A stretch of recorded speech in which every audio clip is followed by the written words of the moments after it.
Nunca había sentido miedo real en este trabajo. Incertidumbre, sí. Agotamiento, muchas veces. Pero miedo, no. Hasta esa noche. Trabajo como enfermera nocturna en un geriátrico. Llevo años en este lugar. Conozco a cada residente, cada pasillo, cada ruido del edificio. Pero lo que pasó aquella tormentosa madrugada fue diferente. Fue como si por unas horas el lugar dejara de ser lo que conocía. Todo comenzó con la lluvia, una de esas tormentas eléctricas que sacuden el cielo como si el mundo se fuera a partir. El personal era mínimo, solo yo y el guardia en la entrada. Los residentes dormían. La mayoría toma medicación para descansar, así que las noches suelen ser silenciosas. Pero esa vez no lo fue. El primer aviso fue una alarma, una señal de emergencia proveniente del ala C, la más antigua del edificio. Fui hasta allá. El pasillo estaba oscuro. Las luces de emergencia parpadeaban. Al llegar a la habitación noté algo raro. La puerta estaba cerrada por dentro, pero nadie debía estar ahí. Toqué, llamé, nada. Pedí por radio al guardia que viniera con la llave maestra. No respondió. Volví a llamar, pero la señal era débil. Decidí regresar, pero al girar para volver, el pasillo ya no era el mismo. Literalmente no lo era. Las paredes eran las mismas, pero las puertas no. Había más habitaciones de las que debería. El piso estaba más gastado. El olor era diferente. No supe cómo explicarlo, pero era como si hubiese retrocedido en el tiempo. Me asusté, claro. Traté de ubicarme, pero todo era confuso. Avancé hacia una salida y al girar una esquina, vi a una mujer de espaldas, parada, inmóvil. Vestía una bata de hospital, antigua, de otro modelo. Le pregunté si necesitaba ayuda. No se movió. Me acerqué con cautela y cuando estuve a unos metros, simplemente desapareció. No caminó, no corrió, se desvaneció. En ese momento sentí que debía salir de ahí. Di la vuelta, pero el pasillo se cerraba tras de mí. Puertas que antes estaban abiertas, ahora estaban trabadas. Intenté regresar por donde vine, pero cada giro me llevaba a otro corredor, más viejo, más oscuro. Empecé a correr. Los pasillos se volvían más angostos, las luces parpadeaban. Escuchaba respiraciones, pasos arrastrándose, camas crujiendo, todo sin sentido, hasta que llegué a una sala común, como las que usamos para terapias. En el centro había sillas dispuestas en círculo, y en ellas, ancianos sentados. Todos me miraban. Uno de ellos me dijo: «Te estábamos esperando». Yo no podía moverme. Estaba paralizada. Todo parecía una especie de sueño lúcido o pesadilla. De pronto se cortó la luz. Oscuridad total.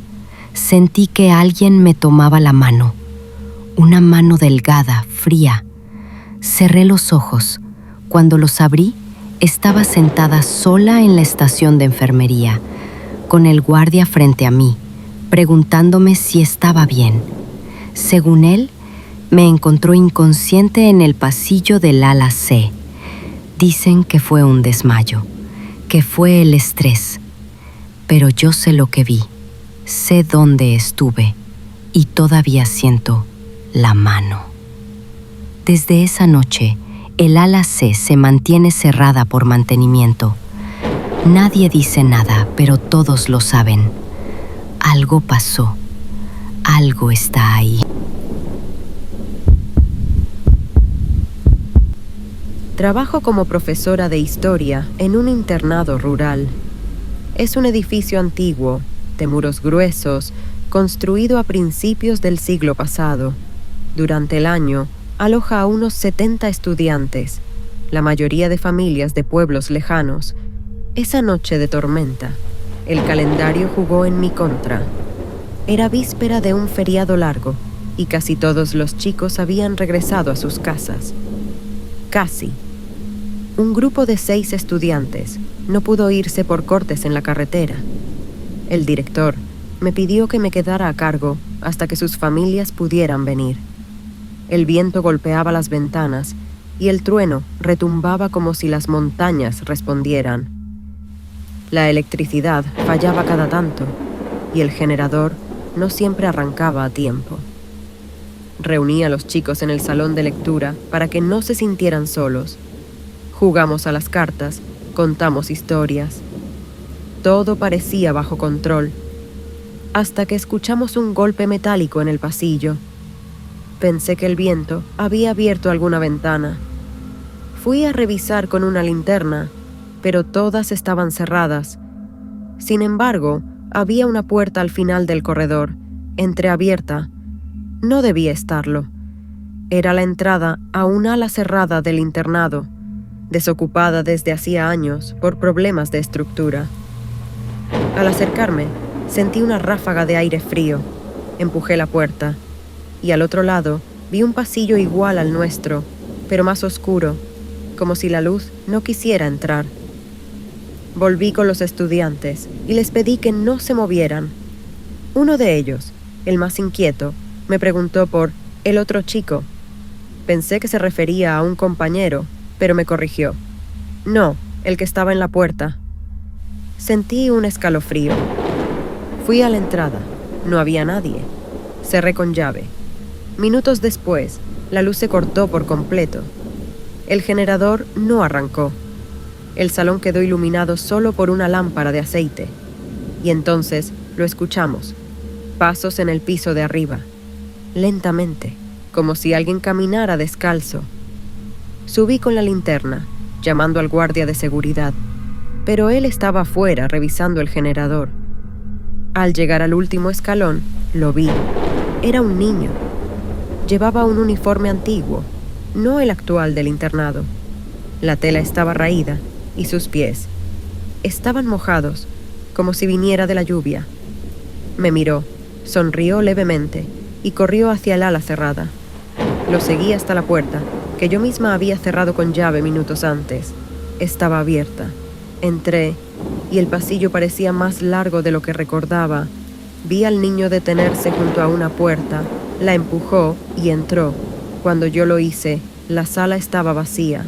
Solo había pupitres viejos, polvo y el eco de mi propia respiración. Iba a regresar cuando noté algo extraño. Los pupitres tenían nombres tallados en la madera. Me agaché a leerlos. Entre ellos, uno con mi apellido. No recordaba haber estudiado aquí, pero mi abuela sí. Un trueno sacudió el edificio. Al levantarme, el niño estaba frente a mí, con la cabeza inclinada. Me susurró algo que no entendí y luego desapareció, literalmente. Corrí de regreso al salón con los chicos. Todos estaban bien, excepto uno, el mismo que había mencionado al otro chico. Tenía las manos frías y los labios pálidos. Me miró y dijo: «Quiere que vengas con él». Esa noche nadie durmió. A la mañana siguiente, el director llegó con ayuda. Revisaron el ala cerrada y dijeron que no había forma de que alguien hubiera estado allí. Las ventanas estaban selladas y las puertas cerradas por óxido.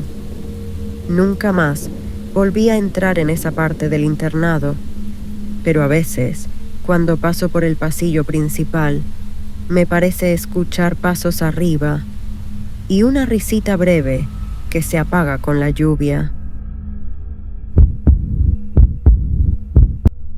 Conducir de noche nunca me había molestado, pero esa vez me arrepentí desde el primer kilómetro. Era el conductor suplente de un bus interurbano y me tocó cubrir una ruta en medio de una tormenta como pocas había visto. El agua caía en cortinas gruesas, los relámpagos iluminaban la carretera como flashes y el viento movía el vehículo de lado a lado, como si quisiera sacarnos de la ruta. Éramos solo 6 pasajeros, todos callados, mirando por las ventanas empañadas, cada uno refugiado en sus propios pensamientos. Al llegar al tramo más cercano al río, la situación se volvió peligrosa. La carretera estaba parcialmente inundada y los charcos profundos hacían que el bus se tambaleara. La central me indicó por radio que lo mejor era detenernos hasta que bajara el nivel del agua. La única opción era una pequeña estación de servicio abandonada que quedaba unos metros más adelante. Aparqué bajo el techo metálico que resonaba como un tambor con cada gota de lluvia. No había electricidad, solo la luz intermitente de los relámpagos. Los pasajeros bajaron para estirar las piernas, aunque yo les advertí que no se alejaran demasiado. La estación tenía las ventanas tapiadas y la tienda cerrada con candado, como si alguien hubiera querido sellarla para siempre.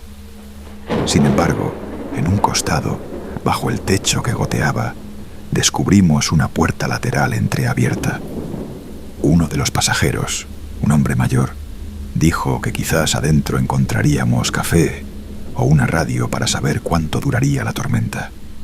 Entramos con linternas.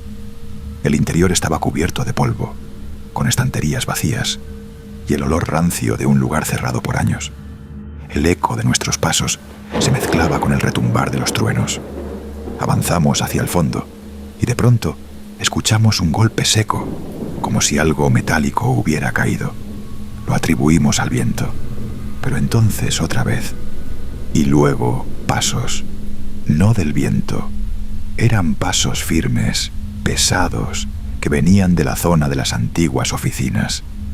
Pensé que tal vez era un guardia o alguien que vivía ahí, pero cuando llegamos no había nadie. Solo una silla meciéndose sola, muy lentamente, como si alguien acabara de levantarse. Un relámpago iluminó la sala y por un instante me pareció ver una silueta en el rincón, alta, inmóvil, demasiado oscura para ser una sombra normal. Uno de los pasajeros gritó y cuando volví a mirar ya no estaba. Decidimos salir, pero la puerta por la que habíamos entrado estaba cerrada con candado desde fuera. Intentamos romperlo, pero no cedía.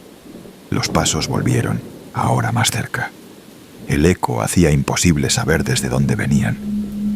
Uno de los pasajeros juró haber visto a alguien observándonos desde detrás del mostrador. Otro dijo que escuchaba una respiración fuerte detrás suyo. Nadie quería separarse. En ese momento, las luces parpadeantes de un generador viejo se encendieron de manera repentina. La tienda se iluminó y lo que vimos heló nuestra sangre. En los vidrios de las ventanas tapiadas había marcas de manos, decenas de ellas. Algunas parecían recientes, todavía húmedas, como si alguien hubiera intentado entrar desesperadamente desde fuera o salir. Algunas eran pequeñas, como de niño. Las demás, grandes y alargadas, con dedos demasiado finos para ser humanos. Los golpes comenzaron en las paredes, primero suaves, luego cada vez más fuertes, como si algo enorme empujara desde todos lados a la vez. Las estanterías vibraban, una lata rodó por el suelo y cayó justo frente a nosotros. Los pasajeros se agruparon en el centro y yo trataba de mantener la calma, aunque por dentro sentía que aquello nos superaba. Los golpes cesaron de repente. El silencio fue peor que el ruido. Solo quedaba la lluvia, lejana, amortiguada por las paredes. Caminé hacia la puerta para intentar forzarla una vez más, y esta vez, sin explicación, estaba abierta. Afuera, la tormenta seguía igual de feroz, como si nada hubiera pasado. Cuando por fin logramos escapar, corrimos hasta el bus empapados, tropezando entre charcos. Arranqué el motor a toda velocidad. La carretera estaba despejada, sin rastros de inundación, como si la tormenta hubiera borrado sus huellas de un segundo a otro. Respiré aliviado, convencido de que lo peor había quedado atrás. pero al mirar por el retrovisor me congelé. Ya no éramos 6 pasajeros, ahora había 7. Una figura más, sentada al final del pasillo, inmóvil, observando. No quise mirar de nuevo. Seguí conduciendo, con los nudillos blancos aferrados al volante, sintiendo esa mirada fija detrás de mí. Ninguno de los demás parecía darse cuenta. Nadie dijo nada. Y desde entonces siempre queda un asiento en el bus que nadie ocupa.